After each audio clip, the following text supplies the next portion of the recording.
Network marketing, direct selling क्या है ये? आखिर ये इंडस्ट्री में क्या होता है? कैसे इसमें क्या वाकई में करियर बनाया जा सकता है इसमें? क्या इसमें काम करना आसान है या फिर जो बातें बताई जाती हैं, जितना बताई जाती है उतना ही आसान है? तो फ्रेंड्स देखिए, सबसे पहले तो इसमें क्या होता है, क्या नहीं होता है, ये क्यों है, थोड़ा सा इस पर जान लें। तो आज ऐसे ही अचानक मन किया कि भाई मैं बात करूं, डिस्कशन करूं कि नेटवर्क मार्केटिंग एक्चुअल में है क्या, डायरेक्ट सेलिंग एक्चुअल में क्या है। क्योंकि देखिए, किसी चीज़ का आधा अधूरा ज्ञान हमें कहीं का नहीं छोड़ता है। अगर हम इसके बारे में कहीं सुनी बातों पे अगर आकर के यकीन कर रहे हैं, अगर हम इसके बारे में आधा ज्ञान जानते हैं, आधा आधा नॉलेज है हमारे पास, तो हमारे किसी काम का नहीं है। या तो हमारे पास पूरा नॉलेज हो या तो फिर कोई नॉलेज ही ना हो। ठीक, क्योंकि अगर पूरा नॉलेज होगा इसके बारे में प्रॉपर, तो हम डिसीजन ले पाएंगे क्या है, सही है, नहीं है। और अगर कोई नॉलेज ही नहीं होगा, इसके बारे में जानेंगे ही नहीं, तो फिर तो अलग ही बात है। लेकिन ये जो थोड़ी सी बात, सुनी सुनाई बात, हमको कहाँ तक लेके जा सकता है, हमारा क्या हल कर सकता है। क्योंकि मुझे भी लगता था, क्योंकि इस इंडस्ट्री को मुझे जानते हुए पिछले 5 साल से मैं इस इंडस्ट्री को जान रहा हूँ। और शुरुआत में जब इस इंडस्ट्री से मेरी मुलाकात हुई, इस इंडस्ट्री का मेरे लाइफ में आया, तब मुझे भी लगता था कि यार इतना पढ़ा लिखा हूँ, इसके बारे में क्या ही ज़्यादा जानना है, यही है बस, यहाँ लोगों के पास जाते हैं, लोगों को जोड़ते हैं, बस इसमें क्या है, बस इतना ही, मतलब मोटा मोटी जो नॉलेज था। लेकिन प्रॉपर नॉलेज ना होने के कारण मेरा कभी कन्विक्शन उतना बिल्ड नहीं हो पाया, मेरा जो इसमें बिलीव था वो कभी हो नहीं पाया। लेकिन जब धीरे धीरे मैंने इसको और एक्सप्लोर करते गया कि एक्चुअल में ये क्यों है। आखिर भाई प्रोडक्ट तो ऐसे भी बिक रहा है मार्केट में, दुकान है हमारे पास, ऑनलाइन है, हम ऐसे भी खरीद सकते हैं, प्रोडक्ट बेचने के तरीके तो ऐसे भी हैं। तो ये डायरेक्ट सेलिंग ही क्यों, और डायरेक्ट सेलिंग आज के समय में क्यों? तो जब इस पे जब मैंने एक्सप्लोर करना शुरू किया, इस पे जब देखना शुरू किया, बुक्स वगैरह पढ़ा, बहुत सारे बुक्स अभी रॉबर्ट टी कियोसाकी जो बहुत सी फेमस बुक लिखे हैं, I think rich dad poor dad writer हैं, उनके द्वारा लिखा गया एक book, business of 21st century. तो उन्होंने इसके लिए एक डेडिकेटेड बुक लिख दिया है नेटवर्क मार्केटिंग को लेकर के। और ऐसे भी बहुत से ऐसे हैं राइटर्स हैं, ऐसे बहुत से ग्रेट पर्सनालिटी हैं जो नेटवर्क मार्केटिंग को डेडिकेटेड करके एक बुक लिखी हैं। तो जब मैं उस बुक को पढ़ा और ज़्यादा एजुकेशन लिया, तब मुझे इस बिज़नेस की असलियत से समझ में आई कि यह डायरेक्ट सेलिंग जो कॉन्सेप्ट है वो क्यों आया है। ठीक है, क्योंकि देखिए हमारे पास अभी मार्केट में ट्रेडिशनल वे में अगर देखा जाए तो हमारे पास एक तो हम अपने मतलब प्रोडक्ट सेल आउट करने के कुछ तरीके हैं। अभी हम या अगर कुछ प्रोडक्ट अपने को चाहिए या फिर कोई कंपनी को अगर प्रोडक्ट सेल आउट करना है, तो वो अपना जो ट्रेडिशनल मार्केट है उसके थ्रू अपना प्रोडक्ट सेल आउट कर सकता है, या फिर अपना online store, online e commerce के माध्यम से सेल कर सकता है। ठीक, लेकिन इसमें जो है, इसमें प्रॉब्लम क्या था कि देखिए, कंपनी तो चाहती है कि हम कस्टमर तक में क्वालिटी प्रोडक्ट दे करके जाएँ, लेकिन कंपनी हमारे पास डायरेक्ट प्रोडक्ट नहीं लाती है, ना ही हम कस्टमर कंपनी के पास डायरेक्ट प्रोडक्ट लेने जाते हैं। तो हमारे और कंपनी के बीच में जो ये बीच वाले जो 3-4 कड़ियाँ जो हैं, जैसे अब ट्रेडिशनल में देखा जाए तो हमारे और कंपनी के बीच में रिटेल मार्केट हो गया, रिटेल स्टोर हो गए, होलसेल मार्केट हो गया, एजेंट हो गया, डिस्ट्रीब्यूटर हो गए, ये 3 से 4 जो स्टेप्स है, 3 से 4 जो कड़ियाँ हैं जिनके थ्रू हमारे तक प्रोडक्ट पहुंचता है। तो इसमें क्या होता है कि यहाँ पे जो प्राइस मार्जिन है, क्योंकि कंपनी तो चाहती है कि हमारे तक क्वालिटी प्रोडक्ट पहुँचे, बेहतरीन प्रोडक्ट पहुँचे, बट हमारे तक पहुँचते पहुँचते जो 3 से 4 जो चीज़ें हैं, कड़ियाँ हैं, ये प्राइस मार के चक्कर में, अपना प्रॉफिट के चक्कर में इसमें मिलावट वगैरह करने लगते हैं। तो इसमें जो इस वजह से हमारे तक क्वालिटी प्रोडक्ट पहुँच नहीं पाता है। और रही बात और इसके बाद फिर इन 3 से 4 चीज़ों के बाद आता है एडवर्टाइजमेंट, कि हमको घर बैठे कैसे पता चलता है कि भाई इस फलाना नाम का प्रोडक्ट, फलाना चीज़ का प्रोडक्ट लॉन्च हो गया है, फलाना चीज़ का प्रोडक्ट, इस प्रोडक्ट है अभी आ गया है, ये बन गया है, इसमें ये है वो है, ये हमको कैसे पता चलता है?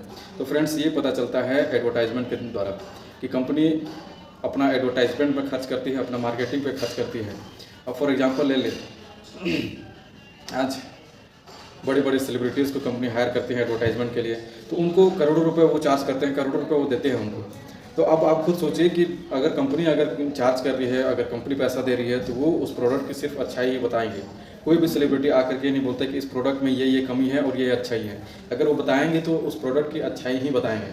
तो उसकी अच्छाई और बुराई दोनों पहलू, जो दोनों चीज़ है, वो किसको पता चलेगा? जो प्रोडक्ट यूजर है, जो यूज करते हैं हम जैसे कस्टमर्स को। तो ये जो तरीका है एक अलग। दूसरा है ई कॉमर्स, अपना ऑनलाइन सेल करना प्रोडक्ट्स को।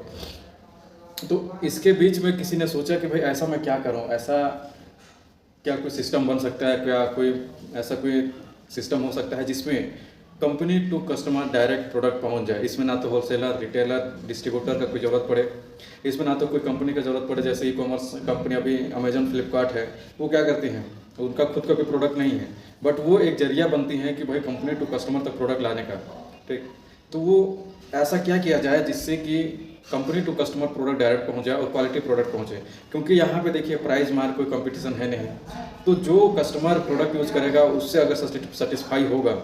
और फॉर एग्जांपल मैं अगर एक पेस्ट यूज़ करता हूँ, साबुन यूज़ करता हूँ, मैं घर का मसाला यूज़ करता हूँ, चाहे जो भी चीज़ हो जाए, अगर उसके बारे में अगर मैं सेटिस्फाई हूँ, अगर वो अच्छा है, तभी मैं अपने लोगों को रिकमेंड करूँगा। क्योंकि अपने लोगों को मैं अच्छा ही चीज़ रिकमेंड करूँगा, कभी बुरा चीज़ रिकमेंड कर ही नहीं सकता। अगर एक बार मैं बुरा चीज़ रिकमेंड कर भी दिया तो दोबारा मेरे लिए वो रास्ता बंद हो जाएगा।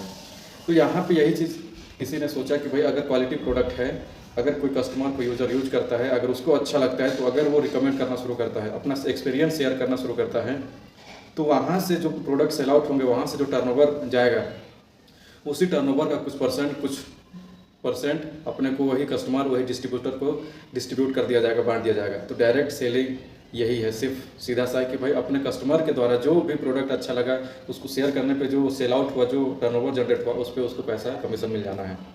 और इसी बीच में इसी को थोड़ा सा और आगे लेकर के चलते हैं। तो इसमें जैसे मैं किसी को रिकमेंड किया, अब मेरे रिकमेंड करने से जो मेरा कस्टमर का जो नेटवर्क बनते जा रहा है कि भाई मैं एक को रिकमेंड किया, 2 को, 10 को, 15, 20, 50, 100 को रिकमेंड किया। अब इस तरह से जो कस्टमर का नेटवर्क बनते जा रहा है, अब सपोज मेरे रिकमेंड करने से, मेरे माध्यम से 100 कस्टमर्स का नेटवर्क बन गया। अब वो 100 कस्टमर्स भी अगर आगे चल करके और रिकमेंड करते हैं, क्योंकि उनको अच्छा लगेगा, वो जाहिर सी बात है शेयर करेंगे। तो इस तरह से जो कस्टमर्स का नेटवर्क बनते जाता है, इस तरह से मेरे जैसे जो डिस्ट्रीब्यूटर्स का नेटवर्क बनता जाता है, तो यही आगे चल करके नेटवर्क मार्केटिंग बन जाता है। ठीक है, तो इसमें मुझे नहीं लगता कोई गलत है, इसमें मुझे नहीं लगता किसी के साथ फ्रॉड हो रहा है, मुझे नहीं लगता किसी के साथ इसमें गलत हो रहा है। ठीक है, क्योंकि एक जेन्युइन प्रोडक्ट है जो हम यहाँ से ना लेकर के मार्केट से भी ले रहे थे, तो वो प्रोडक्ट मार्केट से ना लेकर के यहाँ से अगर हम परचेस करते हैं, अगर यहाँ से अगर हम यूज़ करते हैं, genuine product, value for money, ये नहीं कि ओवर प्राइज्ड, कि भाई अगर किसी प्रोडक्ट का प्राइस अगर वैल्यू 400 रुपये का है तो 400 रुपये के लायक का वैल्यू भी मिलना चाहिए, 200 रुपये का है तो 200 रुपये के लायक का वैल्यू भी मिलना चाहिए। तो जो जेन्युइन प्रोडक्ट है, जब ये इस तरह से सिस्टम से, क्योंकि देखिए डायरेक्ट सेलिंग कॉन्सेप्ट है प्रोडक्ट को कस्टमर टू कंपनी पहुँचाने का, कंपनी टू कस्टमर पहुँचाने का एक सिस्टम है। बस इसी में हम कस्टमर्स, हम डिस्ट्रीब्यूटर्स को कुछ कमीशन मिल जाते हैं, और जैसे जैसे हमारा नेटवर्क बढ़ते जाता है, हमारा नेटवर्क ग्रो होता है, वैसे हमारा कमीशन मिलता है, कुछ स्ट्रक्चर है, उससे हमको पैसा मिलता है।